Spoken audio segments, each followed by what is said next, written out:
Hi everyone, welcome to Dixapot. In today's video, we will learn about fundamental rights, the most important topic for all government exam in India. তো fundamental rights মৌলিক অধিকাৰ কি হয়? তো ভাৰতীয় সংবিধানে নাগৰিকক দিয়া কিছুমান অধিকাৰ যিবোৰ ভায়োলেট হ'লে বা নামানিলে আমি কোৰ্টৰ ওচৰ চাপিব পাৰোঁ। কিন্তু আমাক ফাণ্ডামেণ্টেল ৰাইটছ কিয় দিব লগা হ'ল? হয়নে? এই বিষয়ে আমি আজিৰ ভিডিঅ'টোত জানিম। তো ৰাইটছ বুলি ক'লে বিভিন্ন ধৰণৰ ৰাইটছ আছে, যেনে নেচাৰেল ৰাইটছ, প্ৰাকৃতিক অধিকাৰ, যিবোৰ আমি জন্ম হোৱাৰ পৰা জন্ম হোৱাৰ লগে লগে পাওঁ। কোনবোৰ ৰাইটছ মানে জীয়াই থকাৰ অধিকাৰ, ৰাইট টু লাইফ, আৰু ৰাইট টু থিংক, চিন্তা কৰাৰ অধিকাৰ। তো তাৰ কাৰণে আমাক কোনেও বেলেগকৈ পাৰ্মিশ্যন দিব নালাগে, হয়নে? তো হিউমেন ৰাইটছ আছে তেনেকৈ, মানৱ অধিকাৰ, যেনে ফ্ৰীডম ফ্ৰম স্লেভাৰী, তো কোনো কাৰো দাস নহয়, ঠিক আছে। ঠিক তেনেকৈ আছে লিগেল ৰাইটছ, যিবোৰ আইনৰ দ্বাৰা প্ৰতিষ্ঠা কৰা হৈছে, মানে পাৰ্লিয়ামেণ্ট, লেজিছলেচাৰে যিখিনি এনাক্ট কৰিছে, যিখিনি নিয়ম বনাইছে আমাৰ বাবে, আমাৰ চিটিজেনৰ কাৰণে। যেনে ৰাইটছ টু ভোট দিয়াৰ অধিকাৰ আছে। তো ৰাইট টু ইনফৰ্মেশ্যন, RTI জানে কেতিয়া আহিছিল? RTI কেতিয়া আহিছিল? 2005। তেনেকৈ ৰাইট টু এডুকেশ্যন কেতিয়া আহিছিল? 2009। আৰু ধৰক কনষ্টিটিউশ্যনেল ৰাইটছ মানে সাংবিধানিক অধিকাৰ। তো মানে যিবোৰ আমাৰ সংবিধানত লিখা আছে, যেনে ৰাইট টু ভোট। চাওক, ৰাইট টু ভোট দুইটা, লিগেলো কনষ্টিটিউশ্যনেলো, ঠিক আছে।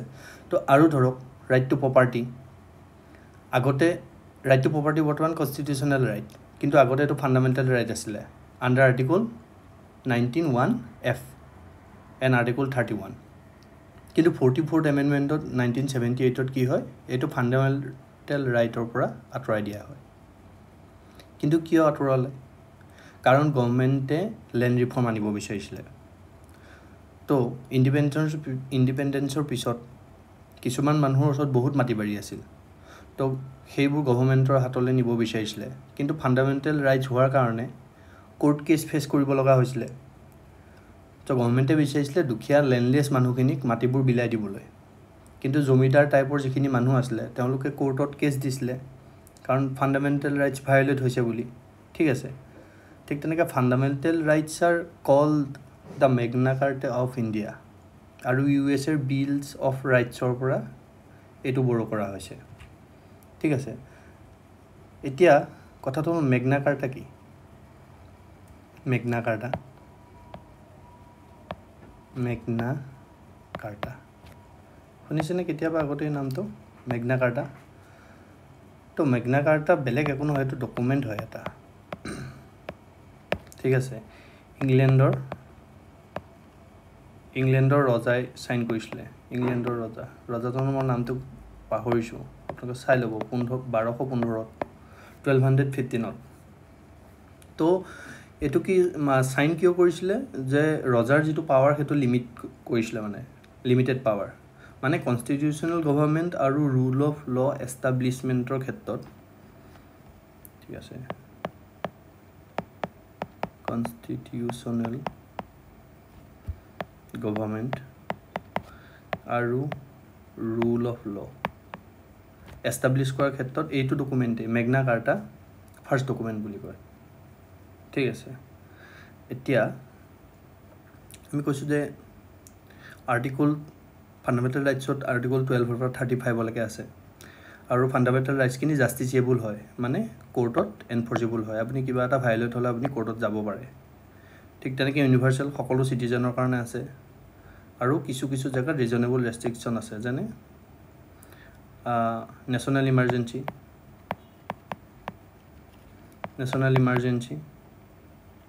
হয়নে? নেশ্যনেল ইমাৰ্জেঞ্চি হ'লে আপোনাৰ যিখিনি ফাণ্ডামেণ্টেল ৰাইটছ আছে, ফ্ৰীডম টু মুভমেণ্ট, মই কম নেক্সট পিছত কৈ আছোঁ আপোনাক ডিটেইলছত, আপোনালোকক গোটেইখিনি আৰ্টিকল আমি ডিছকাছ কৰিম। আৰ্টিকল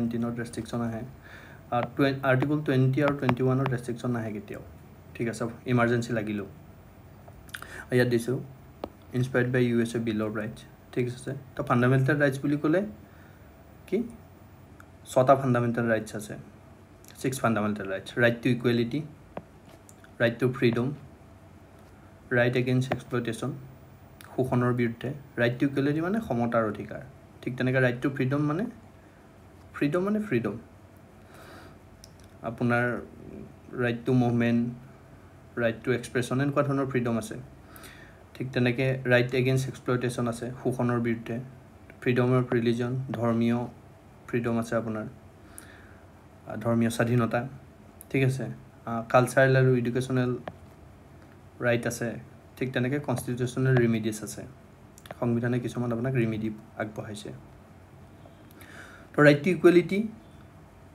আৰ্টিকল 12ৰ পৰা 18 এইখিনি ৰাইট টু ইকুৱেলিটি তো আৰ্টিকলখিনি কি আছে ডেফিনেশ্যন অফ দ্য ষ্টেট আছে আৰ্টিকল 12ত তেনেকৈ article 13 article 14 equality before law and equal protection of law ঠিক তেনেকৈ prohibition of discrimination religion race caste base sex place of birth ঠিক আছে equality of opportunity for public employment চাকৰিৰ কাৰণে government এমপ্লয়মেণ্টৰ কাৰণে এবলিউশ্যন অফ আনটাচেবিলিটি অস্পৃশ্যতা যিটো এবলিউশ্যন অফ টাইটেলছ কোনো ধৰণৰ টাইটেলছ ল'ব নোৱাৰে আপুনি নিৰ্দিষ্টকৈ ঠিক আছে ৰাইট টু ফ্ৰীডম তেতিয়া 6 ফ্ৰীডম স্পীচ এক্সপ্ৰেছন আপুনি কথা কোৱাৰ অধিকাৰ আছে আপোনাৰ ভাৱ প্ৰকাশৰ অধিকাৰ আছে এছেম্বলি মানুহ গোট খোৱাৰ অধিকাৰ আছে এছ'চিয়েশ্যন ফৰ্ম কৰাৰ অধিকাৰ আছে বিভিন্ন ধৰণৰ এছ'চিয়েশ্যন আমাৰ বনোৱা হয় ন মুভমেণ্ট আপুনি যিকোনো জেগাত যাব পাৰে মুভমেণ্টত ফ্ৰীডম আছে ৰেচিডেঞ্চ আছে আপুনি য'তে ত'তে থাকিব পাৰে প্ৰফেশ্যন আছে আপুনি যিকোনো ধৰণৰ প্ৰফেশ্যন প্ৰেক্টিছ কৰিব পাৰে কিন্তু সেইবুলি যিকোনো বুলি ক'লে যিখিনি আইনৰ ভিতৰত পৰে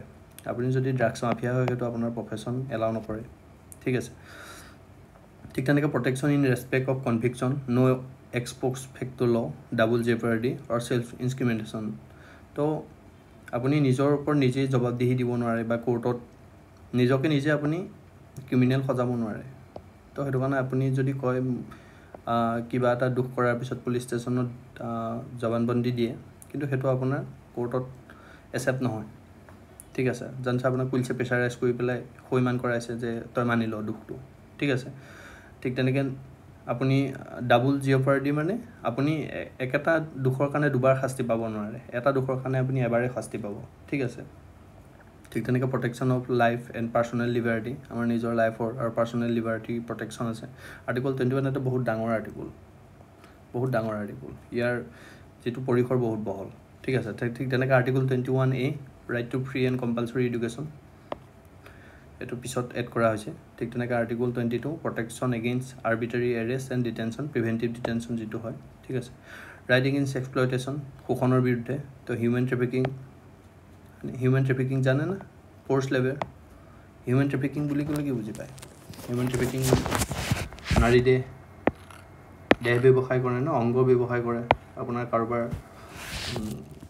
হস্পিটেলত অপাৰেশ্যন কৰিব গ'ল আপোনাৰ কিডনিটো আপুনি গম নোপোৱাকৈ কাটি নি বেচি দিলে এনেকুৱা ধৰণৰ মুভিত দেখিব আপোনালোকে তো সেই হিউমেন ট্ৰেফিকেশ্যন বন্ধ ঠিক আছে এমপ্লয়মেণ্টৰ ক্ষেত্ৰত চাইল্ড লেবাৰ ল আছে এইখিনি পঢ়ি আমি পিছত ভালকৈ ফ্ৰীডম অফ ৰিলিজন আপুনি নিজৰ যিটো ধৰ্ম সেইটো আপুনি প্ৰেক্টিছ কৰিব পাৰে কোনো আপোনাক বাধা দিব নোৱাৰে ঠিক তেনেকৈ ৰিলিজিয়াছ এফেয়াৰ্ছ নিজৰ ধৰ্মীয় যিখিনি এফেয়াৰ্ছ থাকে সেইখিনি আপুনি মেনেজ কৰিব পাৰে ধৰ্মীয় ঠিক তেনেকৈ freedom of paying tax for promotion of any religion আপুনি কোনোবা এটা ধৰ্মৰ হেৰি কাৰণে গভৰ্ণমেণ্টে আপোনাৰ পৰা টেক্স নলয় কেতিয়াও ঠিক আছে তো freedom from religious instruction in education institution wholly funded by state যদি গভৰ্ণমেণ্টে ফাণ্ডিং কৰে যদি গভৰ্ণমেণ্ট স্কুল হয় গভৰ্ণমেণ্ট স্কুলখনত আপোনাৰ নিৰ্দিষ্ট এটা ধৰ্মীয় গান গাব নোৱাৰে ঠিক আছে মানে যদি ষ্টেট কি হয় আমাৰ ছেকুলাৰ হয় ন আমাৰ কোনো ধৰ্মক নিৰ্দিষ্টকৈ ভাৰতীয় সংবিধানে স্বীকৃতি দিয়া নাই কোনো ধৰ্মক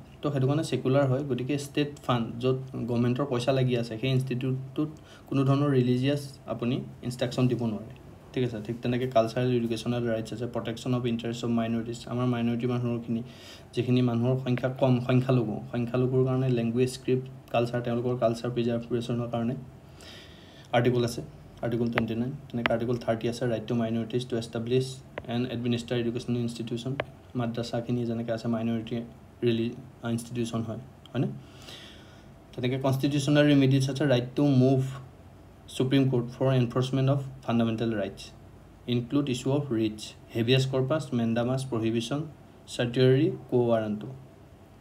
ঠিক আছে আৰু এটো ৰেস্ট্ৰিক্ট হয় এই গুটেখিনি যিখিনি নিয়ম আমাৰ সিভিলিয়ানৰ কাৰণে থাকে কিন্তু আৰ্ম ফোৰ্সৰ কাৰণে কিছু ৰেস্ট্ৰিকশন আছে ঠিক আছে আমাৰ সতে তেওঁলোকে সমান ধৰণৰ সুবিধা নাপায় ফান্ডামেন্টাল ৰাইটছৰ ক্ষেত্ৰত ঠিক আছে আমি যিকোনো ধৰণৰ ফান্ডামেন্টাল ৰাইটছ ভায়োলেট হলে ডাইৰেক্ট সুপ্ৰিম কোৰ্টলৈ যাব পাৰো ডাইৰেক্ট সুপ্ৰিম কোৰ্ট তলৰ কোৰ্টৰ কথা বতাৰ কোনো অৰ্থ নাই ঠিক আছে তেনেকৈ মাৰ্শিয়েল ল আছে তেনেকৈ পাৰ্লিয়ামেন্টে বিভিন্ন ধৰণৰ ল বনায় আমি গোটেই আৰ্টিকলখিনি এটা এটাকে বনাম কিন্তু গোটেইখিনি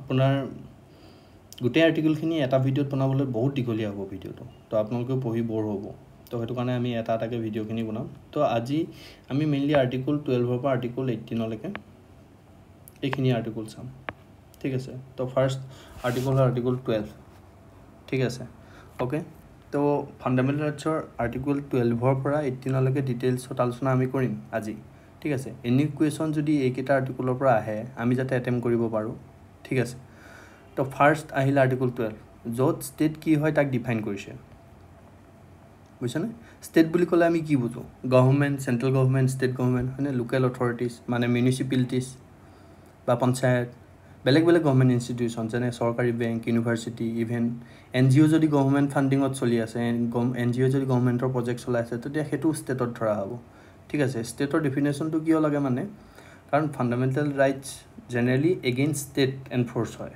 তো জেনাৰেল পাব্লিকৰ ক্ষেত্ৰত প্ৰাইভেট ইণ্ডিভিজুৱেলৰ ক্ষেত্ৰত ফান্ডামেন্টাল ৰাইটছৰ ভায়োলেশনটো নাহে তো হেতু কাৰণে ষ্টেটৰ ডেফিনেশ্যনটো ইয়াত দিয়া আছে ভালকৈ ঠিক আছে নেক্সট আহিলে আৰ্টিকল 13 তো আৰ্টিকল 13 ডিলছ উইথ ল inconsistent with fundamental rights are void ঠিক আছে যিখিনি মানে যদি লেজিসলেচাৰ পাৰ্লিয়ামেন্টে কিবা ল বনায় যিটো ফান্ডামেন্টাল ৰাইটছৰ লগত নিমিলে বা বেসিক স্ট্ৰাকচাৰ অফ কনস্টিটিউশনৰ লাইনত নপৰে তেন্তে হেতু ল খাৰিজ হৈ যাব লাগু নহব ঠিক আছে ইনকনসিস্টেন্ট ঠিক আছে তো all pre constitutional law inconsistent with fundamental rights are void দেখিছেন the state shall not make any law that abrogate fundamental rights if made it is void ab initio ঠিক আছে তো ইয়াতে দুটা ডাঙৰ ইম্পৰ্টেন্ট কেছ ল আছে এই দুটা গোলকনাথ আৰু কেশৱানন্দ ভাৰতী ঠিক আছে ইয়াত ল বুলি ক'লে মানে যিকোনো এক্ট যিকোনো ৰুল অৰ্ডিনেন্স নটিফিকেশন এইবোৰ আহে তো অৰ্ডিনেন্স কি জানেনে তো অৰ্ডিনেন্স ইজ এ টেম্পৰাৰী ল মানে অলপ টাইমৰ কাৰণে ইস্যু কৰা হয় মানে ইস্যু কৰা আইন তো কোনে ইস্যু কৰে তো প্ৰেসিডেন্ট ৰাষ্ট্ৰপতি আৰু গভৰ্ণৰ মানে ৰাজ্যপালে কেতিয়া ইস্যু কৰে অৰ্ডিনেন্স যেতিয়া পাৰ্লিয়ামেন্ট বা ষ্টেট এছেম্বলি সেশনত নাথাকে কাৰণ ল পাস কোনে কৰে লেজিসলেচাৰে পাৰ্লিয়ামেন্ট বা ষ্টেট লেজিসলেচাৰে ঠিক আছে কিন্তু সেশনত বহা নাই বুলি এনেকুৱা নহয় যে দেশত আইন কানুন নাথাকিব মানে আইন কানুনটো থাকে কিন্তু ধৰক এনেকুৱা এটা সিচুৱেশন আহিলে য'ত কিছু আইনৰ প্ৰয়োজন হৈছে তেতিয়া কিন্তু সেশনত এছেম্বলি নাই তো তেতিয়া প্ৰেসিডেন্ট বা গভৰ্ণৰে অৰ্ডিনেন্স ইস্যু কৰে তো প্ৰেসিডেন্টে আন্ডাৰ আৰ্টিকল 123 আৰু গভৰ্ণৰে আন্ডাৰ আৰ্টিকল 213 অৰ্ডিনেন্স ইস্যু কৰে এই দুটা আৰ্টিকল মনত ৰাখিব এক্সামত আহে কিন্তু 123 213 ঠিক আছে তো ঠিক তেনে আৰু এই আৰ্টিকল 13 দুটা ইম্পৰ্টেন্ট কেছ ল আছে সেটা হল Golaknath versus state of Punjab তাত কৈছিলে যে parliament cannot amend fundamental rights ঠিক আছে পাৰ্লিয়ামেন্টে ফান্ডামেন্টাল ৰাইটছ এমেন্ড কৰিব নোৱাৰে পিছত আকৌ এটা কেছ আহিলে কেশৱানন্দ ভাৰতী কেছ তাত কি ক'লে যে parliament can amend fundamental rights পাৰ্লিয়ামেন্টে ফান্ডামেন্টাল ৰাইটছ এমেন্ডমেন্ট কৰিব পাৰিব কিন্তু basic structure of the constitution হেতু নোৱাৰে চেঞ্জ কৰিব বেসিক স্ট্ৰাকচাৰ মানে ইণ্ডিয়ান কনস্টিটিউশনখনৰ যেটো বেসিক ফিচাৰ্স মানে কিছুমান বেসিক ফিচাৰ্স আছে সময় সেই বেসিক ফিচাৰ্সটো সুপ্ৰিম কোৰ্টে ডিফাইন কৰি থাকে নিৰ্দিষ্টকে কোনো নিৰ্দিষ্ট আৰ্টিকল এইখিনি বস্তুৱে বেসিক স্ট্ৰাকচাৰ বুলি নাই সময় বিভিন্ন কেছৰ ওপৰত ভিত্তি কৰি পেলাই তো বেসিক স্ট্ৰাকচাৰটো সলনি হৈ থাকে ঠিক আছে এটা আৰ্টিকল মনত ৰাখিব সুধে কেতিয়াবা যে গোলকনাথ কেছত পাৰ্লিয়ামেণ্টে কি কৈছিলে, এমেণ্ডমেণ্ট কৰিব পাৰে বুলি কৈছিলে নে নোৱাৰে বুলি কৈছিলে, ঠিক আছে, এনেকুৱা ধৰণৰ কুৱেশ্যন আহে। নেক্সট আহিল আৰ্টিকল 14। এইটো আৰ্টিকল 14ৰ বিৰাট কনফিউজিং হয়, আপোনালোকে ভালকৈ চাব, ঠিক আছে। বহুতে খেলি মেলি কৰে, মানে তেনেই সহজ হয় কিন্তু বহুতে খেলি মেলি কৰে, ঠিক আছে। তো আৰ্টিকল 14 কি হয়, the state shall not deny to any person equality before the law or the equal protection of the law within the territory of India. মানে আইন সকলোৰে কাৰণে সমান, আইনৰ আগত সকলোৱে একে ট্ৰিট কৰা হয়, মানে আইনে সকলোকে একে ট্ৰিট কৰে। কিন্তু জাষ্টিচ এনচিয়'ৰ কৰিবৰ কাৰণে কিছুমান ৰিজনেবল ৰেষ্ট্ৰিকশ্যনো আছে, মানে ধৰক ৰিজাৰ্ভেশ্যন ছিষ্টেমটো, ST SCৰ কাৰণে ৰিজাৰ্ভেশ্যন আছে, ওমেনৰ কাৰণে ৰিজাৰ্ভেশ্যন আছে, এক্সেট্ৰা, হয়নে। তো ৰুল অফ মানে ঠিক তেনেকৈ ৰুল অফ ল। তো ৰুল অফ ল মানে চুপ্ৰিমেচি অফ ল, মানে no' one is above the law, okay. কিন্তু তাতে কিছুমান এক্সেপশ্যনো আছে ৰুল অফ লত, যেনে প্ৰেচিডেণ্ট বা গভৰ্ণৰে ইমিউনিটি পায়। প্ৰেচিডেণ্ট আৰু আমাৰ চিভিলিয়ানৰ নিচিনা আমাৰ সাধাৰণ সৰ্বসাধাৰণতকৈ তেওঁলোকে কিছু প্ৰিভিলেজ ট্ৰিটমেণ্ট পায়। তেনেকৈ ফৰেইন ডিপ্ল'মেণ্টছ যিখিনি আছে, বাহিৰৰ পৰা যিখিনি আমাৰ ইয়াত ৰাষ্ট্ৰদূত থাকেহি, এম্বেচাডৰ থাকে, তেওঁলোকে ইণ্টাৰনেশ্যনেল লৰ আণ্ডাৰ ইমিউনিটি পায়। মানে তেওঁলোকক সৰু সুৰা কেছত আপুনি ধৰিব নোৱাৰে বা তেওঁলোকক দোষী সাব্যস্ত কৰিব নোৱাৰে বা তেওঁলোকক কোৰ্টত মাতিব নোৱাৰে, ঠিক আছে। ঠিক তেনেকৈ পাৰ্লিয়ামেণ্টাৰী প্ৰিভিলেজ আছে। তো আমাৰ MLA MP সকলৰ কিছুমান প্ৰিভিলেজ আছে। তো আৰ্টিকুলকেইটা দৰকাৰী। পাৰ্লিয়ামেণ্টাৰী প্ৰিভিলেজৰ আৰ্টিকুল আছে দুটা, সেইকেইটা হ'ল আৰ্টিকুল 105 আৰু আৰ্টিকুল 194। মনত ৰাখিব পাৰ্লিয়ামেণ্টাৰী প্ৰিভিলেজৰ আৰ্টিকুল দুটা কি কি। পাৰ্লিয়ামেণ্টাৰী প্ৰিভিলেজৰ আৰ্টিকুল কি কি, আৰ্টিকুল 105 আৰু আৰ্টিকুল 194। গভৰ্ণৰৰ অৰ্ডিনেঞ্চ ইছ্যু কৰা সেইটো কি আছিলে মনত পেলাওকচোন, অৰ্ডিনেঞ্চ 213। আৰু প্ৰেচিডেণ্টে কিহৰ ওপৰত বেছ কৰি পাৰে, প্ৰেচিডেণ্টৰ আৰ্টিকুলটো কি 123, মনত ৰাখিব 213 আৰু 123। তেনেকৈ আৰ্টিকুল এইকেইটা কি পাৰ্লিয়ামেণ্টাৰী প্ৰিভিলেজ।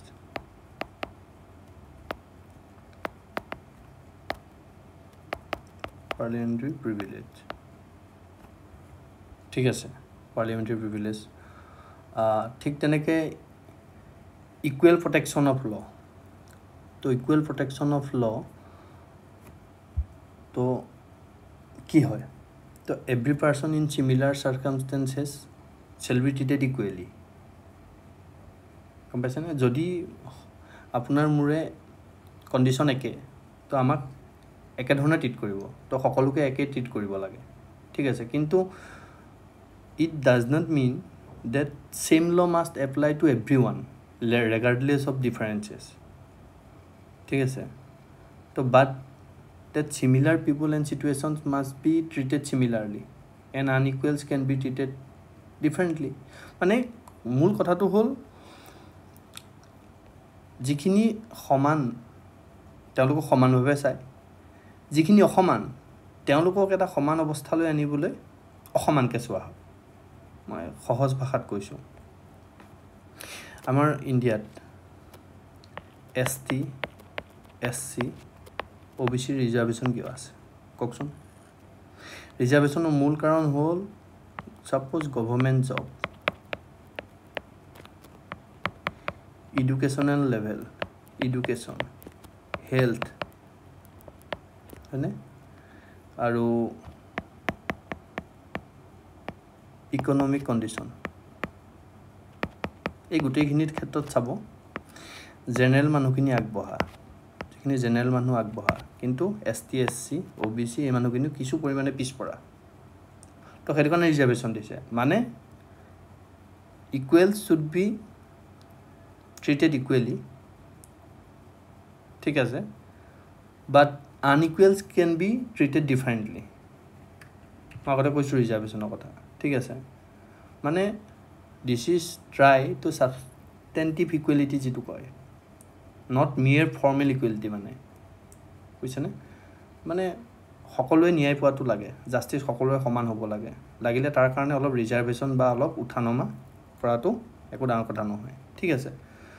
নেক্সট আহিল আৰ্টিকুল 15। আৰ্টিকুল 15 হ'ল প্ৰহিবিশ্যন অফ ডিছক্ৰিমিনেশ্যন, অস্পৃশ্যতা, মানে আমি চেক কৰোঁ one of the most important article মানে আৰ্টিকল 15 কাৰণ আমাৰ চিটিজেনখিনিক বেলেগকৈ ট্ৰিট কৰিব নোৱাৰে মানে ডিছক্ৰিমিনেশ্যন কৰিব নোৱাৰে তাৰ প্ৰভিজনখিনি আছে মানুহে বেলেগকৈ ডিছক্ৰিমিনেট কৰিব নোৱাৰে ষ্টেটে নোৱাৰে ডিছক্ৰিমিনেট কৰিব আমাৰ জাতি ধৰ্ম চাই পেলাই নোৱাৰে মানে the state shall not discriminate against any citizen on grounds only of religion race caste sex place of birth or any of them ঠিক আছে মানে আমাৰ যিটো ধৰ্ম আমাৰ ৰেচ আমাৰ জাতি হয়নে আমাৰ ছেক্স বা আমি ক'ত জন্ম লৈছোঁ ইয়াৰ ওপৰত বেছ কৰি আমাক ডিছক্ৰিমিনেট কৰিব নোৱাৰে ঠিক আছে no citizen shall be subject to any restriction access shops restaurant public এইকেইটাৰ ওপৰত বেছ ডিপেণ্ড কৰি ৰিলিজিয়ন ৰেচ কাষ্ট ছেক্স ইয়াৰ ওপৰত ভিত্তি কৰি আমাক ক'ৰবাত দোকান ক'ৰবাত ৰেষ্টুৰেণ্ট ক'ৰবাত পাব্লিক প্লেচ তাত যোৱাত মানা কৰিব নোৱাৰে হয়নে আৰু ষ্টেটে ওমেন আৰু চিলড্ৰেনৰ কাৰণে স্পেচিয়েল ল বনাব পাৰে তেওঁলোকৰ প্ৰটেকশ্যনৰ কাৰণে ঠিক আছে আৰু এইটো যিটো ছাব ক্লজ 4 আছে আৰ্টিকল 15 ছাব ক্লজ 4 আছে তাত আছে special provision for socially and educationally backward classes SC and ST ঠিক আছে মানে ছ'চিয়েলি আৰু এডুকেশ্যনেলি বেকৱাৰ্ড ইয়াত ইকনমিকেলি বুলি কোৱা নাই কিন্তু অকল ছ'চিয়েলি আৰু educationally backward classes of citizen scheduled caste আৰু শিডিউল ট্ৰাইব তেওঁলোকৰ কাৰণে কি প্ৰভিজন আছে ৰিজাৰ্ভেশ্যনৰ ঠিক আছে ঠিক তেনেকৈ ছাব ক্লজ 5ত আছে reservation in educational institution except minority run institution ঠিক আছে তো ছ'চিয়েলি এণ্ড এডুকেশ্যনেল বেকৱাৰ্ড যিখিনি চিটিজেন তেওঁলোকৰ কাৰণে যেনে ST SCৰ কাৰণে তো এডুকেশ্যন ইনষ্টিটিউশ্যনত higher education even private education ইনষ্টিটিউশ্যনতো ৰিজাৰ্ভেশ্যন আছে ঠিক আছে আৰু আৰ্টিকল এইটো 15 ছাব ক্লজ 6 এইটো এড কৰিছিলে 103rd এমেণ্ডমেণ্ট এইটো মনত ৰাখিব 103rd এমেণ্ডমেণ্ট 2019 কি আছিলে EWS হয়নে ইকনমিকেলি উইকাৰ ছেকশ্যনৰ কাৰণে 10% ৰিজাৰ্ভেশ্যন দিছিলে আমাৰ অসমত নাই কি জানি এতিয়া অসমত জবৰ ক্ষেত্ৰত উঠাই দিছে এডুকেশ্যন ইনষ্টিটিউশ্যনৰ চিটৰ ক্ষেত্ৰত আছে যদি নাজানো মই এবাৰ আপোনালোকে কনফাৰ্ম হৈ ল'ব ঠিক আছে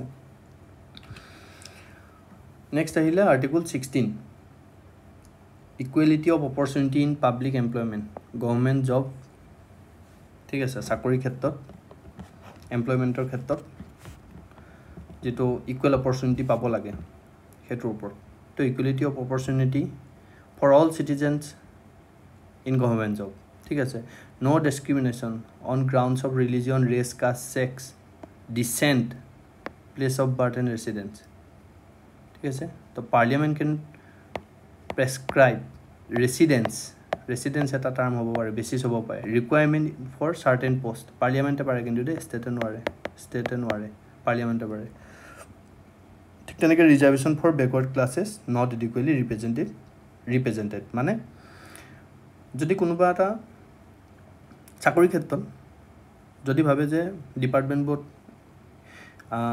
OBC বা SC মানুহ কমি আছে SC মানুহ বা ST মানুহ কমি আছে তো সেইটো কাৰণে ৰিজাৰ্ভেশ্যনৰ পলিচিটো আনিব পাৰে সেইটো কথাই কৈছিলে ঠিক আছে তো মানে every citizen has an equal right to apply for government job যেনেকৈ আমি চবেই ADR কাৰণে এপ্লাই কৰোঁ বা JEE কাৰণে কৰিছোঁ তো আমি বেলেগ জাতি বা বেলেগ জেগাত জন্ম হোৱাৰ কাৰণেতো এনেকুৱা নহয় যে আমি এপ্লাই কৰিব নোৱাৰোঁ ঠিক আছে মানে state cannot discriminate arbitrarily while recruiting or promoting any employee ঠিক আছে আৰু ফেয়াৰ প্ৰচেছ লাগিব গভৰ্ণমেণ্টে ফেয়াৰলি এক্সামটো পাতিব লাগিব কোনোবা জাতি ধৰ্মৰ ওপৰত বেছ কৰি পেলাইতো কাকো প্ৰিফাৰেঞ্চ দিব নোৱাৰে চাকৰিত তো এইখিনি হ'ল আৰ্টিকল 16 ঠিক আছে আৰু ইয়াতে মই এইটো কথা কৈছোঁৱে যে পাৰ্লিয়ামেণ্টে কিন্তু ৰেচিডেঞ্চৰ ওপৰত বেছ কৰি পেলাই আপোনাৰ ৰিজাৰ্ভেশ্যন দিব পাৰে কিছুমান জেগাত যেনে তেলেংগানা আৰু জম্মু কাশ্মীৰত দিছে ষ্টেট গভৰ্ণমেণ্টৰ যিটো জব আছে তাত ৰিজাৰ্ভেশ্যন আছে বাহিৰৰ মানুহে নোৱাৰে এপ্লাই কৰিব ঠিক আছে আৰু ঠিক আছে আৰ্টিকলটো ৰিজাৰ্ভেশ্যনৰ ক্ষেত্ৰত আৰু এটা পইণ্ট আছিলে মোৰ ঠিক মনত পৰা নাই, ঠিক আছে মনত পৰিলে মই ক'ম। প্ৰমোশ্যন, য়েছ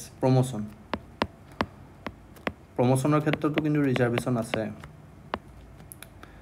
ST SC